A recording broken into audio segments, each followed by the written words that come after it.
যারা সমন্বয়ক তাদেরকে মানুষ হচ্ছে কি বলে অন্তর্বর্তীকালীন সরকারের দূত মনে করে।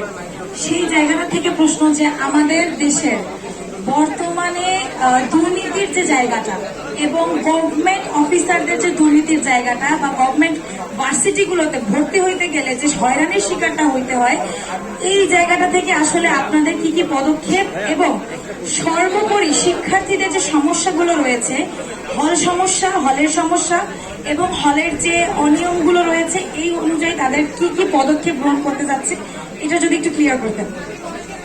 আচ্ছা, একটা মজার বিষয় হচ্ছে ভাই এখানে, সেটা হচ্ছে আপু নিজে বলছে যে আমাদেরকে সবাই অথরিটি ভাবতেছে। আমার অথরিটি যে কাজগুলো করার কথা ওইগুলো নিয়ে আমরা কি ভাবতেছি এটা জিজ্ঞাসা করতেছি। মানে ফ্যাক্ট হচ্ছে এগুলোতে একটা প্রসেসে হবে, একটা সিস্টেমে হবে। প্রত্যেকটা বিশ্ববিদ্যালয়ের এই জায়গাগুলো তো আপনার বিশ্ববিদ্যালয়ের জায়গা থেকে ভয়েস তুলতে হবে।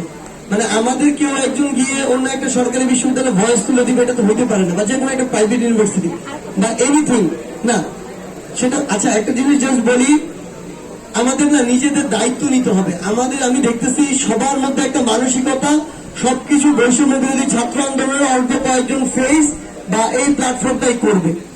নিজেদের প্রত্যেকটা ইন্ডিভিজুয়াল জায়গা থেকে দায়িত্ব নিয়ে অভিযোগগুলো সলভ করতে হবে।